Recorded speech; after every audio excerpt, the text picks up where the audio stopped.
Hello, dear class. How are you? I hope all are fine. Due to coronavirus, we are unable to go our school, so we are here to take your online class. I am Neeraj ma'am from Saint Mary School, Nagina. I am going to teach class 4th, Hindi first. Let me introduce about your book.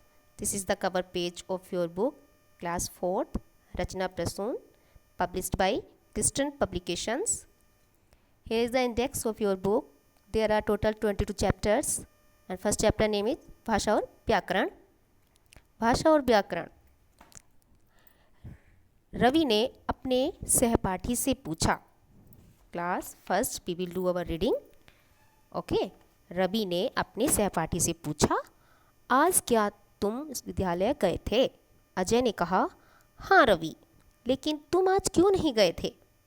Ravi ने जवाब दिया, आज माँ की तबीयत ठीक नहीं थी, इसीलिए मैं विद्यालय नहीं जा सका. तो dear class, you can see in this picture one boy name Ravi and second boy name is Ajay. वो दोनों बात कर रहे हैं और वो जिस माध्यम से बात कर रहे हैं वो माध्यम हमारा है भाषा का माध्यम. क्लियर? तो हमारा भाषा का टॉपिक चल रहा है, तो अभी हम सारी इसमें भाषा की चलने वाली सारी बातों के बारे में डिस्कस करेंगे. नाउ इन सेकेंड पिक्चर माँ चीनू से बात कर रही है. माँ कहती है, चीनू, तुमने अभी तक अपना सामान नहीं समेटा, सारा सामान यहाँ वहाँ बिखरा पड़ा है. तो चीनू ने बोला, अभी सारा सामान जगह पर रखता हूँ माँ. तो ऊपर लिखे गए वाक्यों में जो रवि है, अजय, माँ व चीनू जो है अपनी अपनी बात कर रहे हैं और दूसरे को बात सुनकर समझ भी रहे हैं. किसके माध्यम से? भाषा के माध्यम से, है ना. तो बच्चों, मनुष्य को अपने अधिकांश कार्यों के लिए दूसरों पर निर्भर रहना पड़ता है. वह अपने सभी कार्य स्वयं यानी अकेला नहीं कर सकता. इसके लिए उसे दूसरों तक अपनी बात तथा विचार पहुंचाने पड़ते हैं और दूसरों के विचार जानने की ज़रूरत पड़ती है. इसका साधन एक भाषा होता है, क्योंकि हम लोग समाज में रहते हैं और हमें बहुत सारी चीज़ों की ज़रूरत पड़ती है. जस्ट सपोज़ आप लोग क्लास में हो और मान लीजिए आपकी पेंसिल ख़त्म हो गई, इरेज़र फिनिश हो गई, तो आप क्या करोगे? अपनी फ्रेंड से लोगे ना. तो वो ज़रूरत आपकी किसने पूरी की? आपके फ्रेंड ने. और आपने जब उससे, वो कब की उसने आपकी ज़रूरत पूरी? जब आपने उसको बोला, उससे कहा. तो वो कहा किस माध्यम से? भाषा के माध्यम से. Now clear? तो इस प्रकार ये स्पष्ट है कि भाषा वह साधन है जिसके द्वारा मनुष्य बोलकर अथवा लिखकर अपने विचार या भाव प्रकट करता है तथा दूसरे मनुष्य के विचारों और भावों को सुनकर या पढ़कर समझता है. यहाँ पे भाषा के रूप दिए गए हैं. भाषा के दो रूप हैं, बोलकर और लिखकर हम अपनी बात को तो प्रकट करते हैं, लेकिन भाषा के दो रूप हैं. नंबर 1 मौखिक, दूसरा लिखित. अब मौखिक भाषा क्या होती है? यह भाषा का प्रथम व प्राचीनतम रूप होता है जब हम बोलकर अपनी विचार प्रकट करते हैं और दूसरों के विचारों को सुनकर समझते हैं, तो वह भाषा का मौखिक रूप बन जाता है. जैसे हम लोग फ़ोन पे बातें करते हैं, टीवी देखते हैं, गाने सुनते हैं, कहानियाँ सुनते हैं और सुनाते भी हैं. आप लोगों की दादी तो ज़रूर सुनाती होगी, है ना. तो ये हमारे मौखिक भाषा के उदाहरण आ जाते हैं. अब आते हैं हम लिखित भाषा में. सभ्यता व संस्कृति के विकास के साथ भाषा का भी विकास हुआ है. बच्चों, पहले हम लोग जो बोलकर बातें कहते थे, तो कभी कभी ऐसा होता था कि सारी बातें याद नहीं रहती थी कि हमें किसी से क्या कहना है, क्या पूछना है, क्या नहीं पूछना है. तो हम लोग क्या करते थे, धीरे धीरे जैसे जैसे हमारी सिविलाइजेशन डेवलप होती चली गई, हम लोग थोड़े ज़्यादा विकसित होते चले गए, तो हमने लिखने का प्रोसेस अपना लिया. यानी हम धीरे धीरे हर बात को लिखने भी लगे. तो जब हम लिखकर अपने विचार दूसरों तक पहुंचाते हैं या पढ़कर दूसरों के विचार जानते हैं, तो वह भाषा का लिखित रूप बन जाता है. हम लोग पत्र लिखते हैं, किताबें भी पढ़ते हैं, तो ईमेल भी भेजते हैं, मोबाइल पे चैटिंग भी करते हैं ना. और वैसे भी आप लोगों की टीचर्स यानी हम लोग आपको बोलते हैं ना, जब आप लोग कोई चीज़ लर्न करते हो तो उसको लिख लिख कर लर्न करो, ताकि वो काफ़ी टाइम तक आपको याद भी रहे. तो लिखने का प्रोसेस भी कितना अच्छा है ना. अब लिपि. भाषा लिखने के लिए जिन चिन्हों का प्रयोग किया जाता है उन्हें लिपि कहते हैं. मीन्स हम लोग डायरेक्ट अपनी बात को दो तरीके से बोल सकते हैं. एक तो बिना एग्जाम्पल या उदाहरण लिए हुए व्याकरण का, मीन्स डायरेक्ट अगर हम किसी से बोलेंगे हो सकता है उसको बुरा भी लगे, अगर गुस्से में कोई बात कहेंगे तो वो वे तो अच्छा नहीं है ना। तो व्याकरण के नियमों को लेकर हम जब अपनी बात करते हैं तो वो एक सुव्यवस्थित, सुसंगठित और एक सौंदर्यवर्धक रूप से प्रस्तुत होती है, और जिसका उदाहरण हम लिपि द्वारा करते हैं।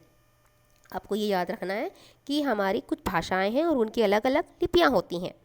जैसे हिंदी की लिपि देवनागरी होती है, अंग्रेजी की लिपि रोमन, उर्दू की फारसी, पंजाबी की लिपि गुरुमुखी, संस्कृत की लिपि देवनागरी, गुजराती की लिपि देवनागरी, अरबी की लिपि अरबी, रूसी की लिपि रूसी। तो डियर क्लास, आपको ये ध्यान रखना है कि हमारी राष्ट्रभाषा हिंदी है और अंग्रेजी हमारी अंतर्राष्ट्रीय भाषा है। आज संसार में विभिन्न देशों की अपनी अपनी भाषाएं हैं। जैसे इंग्लैंड में अंग्रेजी बोली जाती है, जर्मनी में जर्मन लैंग्वेज, और रूसी में रूस, चीन में चीनी भाषा बोली जाती है। अब राजभाषा और राष्ट्रभाषा की डेफिनेशंस हैं कि राजभाषा क्या होती है और राष्ट्रभाषा क्या होती है। किसी देश में सरकारी कामकाज में प्रयोग की जाने वाली भाषा को उस देश की राजभाषा कहते हैं। मीन्स ऑफिसेज में और स्कूल्स में जो लैंग्वेज यूज़ की जाती है उसे हम राजभाषा कह देते हैं। राष्ट्रभाषा किसी देश में जो भाषा बहुत ज़्यादा लोग बोलते हैं और समझते हैं, यानी बोली जाती है और समझी जाती है, वो देश की राष्ट्रभाषा कहलाती है। तो हमारे देश भारत की राष्ट्रभाषा व राजभाषा हिंदी है। इसे राजभाषा का गौरव 14 सितंबर सन 1949 को प्राप्त हुआ। तो बच्चों, आपको ये ध्यान रखना है कि हमारी जो राष्ट्रभाषा और राजभाषा हिंदी है, इसे राजभाषा का गौरव कब मिला? 14 सितंबर सन 1949 को मिला। मातृभाषा, जिस भाषा में बच्चा सर पहले परिचित होता है, जिसे वह अपने परिवार के लोगों से सीखता है और बोलता है, उसे मातृभाषा कहते हैं। जस्ट सपोज आप लोग पहले ऐसे तो नहीं बोलते थे ना, जब आप छोटे थे तो सबसे पहले आपको बोलना कहाँ आया? अपने परिवार में आया, क्योंकि आप लोग अपने फैमिली मेम्बर्स, जो आपके परिवार के लोग होते थे, उनको देख देख कर आप तभी तो बोलना सीखे। तो वो भाषा स्टार्टिंग की आपकी मातृभाषा कहलाई। अब आता है व्याकरण, यानी प्रत्येक भाषा को शुद्ध रूप से बोलना और पढ़ने और लिखने के लिए कुछ नियम बनाए गए हैं। यानी जो हम हिंदी लिखेंगे वो एक नियमों के अनुरूप भी लिख सकते हैं, और बिना नियमों के अनुरूप लिखेंगे तो हमारी वो अशुद्ध और गलत भाषा कहलाई जाएगी। सो डियर क्लास, आपके ऐसे कुछ नियम हैं व्याकरण के, जिनके द्वारा आपको हिंदी के वाक्य बिल्कुल शुद्ध रूप से लिखने होते हैं, और वह व्याकरण के सारे नियम को पढ़कर बनाए जाते हैं। इसकी डेफिनेशन होगी, व्याकरण वह शास्त्र है जिसके द्वारा हम किसी भी भाषा के शुद्ध रूप का पूर्ण ज्ञान प्राप्त करते हैं। क्लियर? व्याकरण के 3 अंग हैं। नंबर 1 वर्ण, नंबर 2 शब्द, नंबर 3 वाक्य। वर्ण की डेफिनेशन है, वह भाषा की सबसे छोटी इकाई जिसके और खंड नहीं किए जा सकते वर्ण कहलाते हैं। ओके, सिंगल वर्ड जैसे ए, आ, चे, झे, टे, रे, श, ये सारे वर्ण हैं। शब्द, वर्णों का सार्थक समूह शब्द कहलाता है। जैसे न, ये, न, नयन, बाजार, बाजार, मंदिर, मंदिर। वाक्य, शब्दों के सार्थक समूह को वाक्य कहते हैं, यानी कि शब्दों का थोड़ा लंबा रूप। जैसे पृथ्वी गोल है, यानी वाक्य बना पृथ्वी गोल है। हमें अपना कार्य स्वयं करना चाहिए, वाक्य बना हमें अपना कार्य स्वयं करना चाहिए। स्मरण रखने योग्य बिंदु, भाषा अपने विचारों को दूसरों तक पहुंचाने व दूसरों के विचारों को समझने का साधन है। ये आपको बातें याद रखनी है। पॉइंट नंबर 2, भाषा के 2 रूप हैं। नंबर 1 लिखित, नंबर 2 मौखिक। नंबर 3, भाषा को लिखने के लिए प्रयोग किए जाने वाले चिन्हों को लिपि कहते हैं। Already I have told you. Number 4, व्याकरण के 3 अंग हैं। नंबर 1 वर्ण, नंबर 2 शब्द और नंबर 3 वाक्य।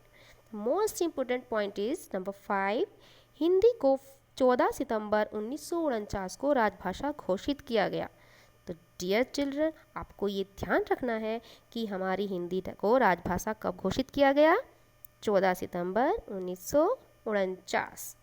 सो डियर क्लास, मैंने आपको फुल चैप्टर रीडिंग और एक्सप्लेन पूरा करा दिया है। Now it's time to give you homework. Now you can see page number 9, MCQs बहुविकल्पीय प्रश्न। सही उत्तर वाले विकल्प पर टिक लगाइए। मीन्स ये सारे जो ऑप्शंस हैं इसमें से आपका एक आंसर करेक्ट है और आपको उस पर टिक लगाना है कि विचारों को प्रकट करने का सशक्त माध्यम है। इसमें से जो करेक्ट ऑप्शन है उस पर आपको टिक लगाना है। हिंदी को राजभाषा का दर्जा मिला, आपको ये सारे ऑप्शन पढ़ करके तब उस ऑप्शन पर जो करेक्ट ऑप्शन है उस पर टिक लगाना है। नंबर 3, हिंदी भाषा की लिपि है। सेम आपको इसमें भी एक करेक्ट आंसर है जिस पर टिक लगाना है।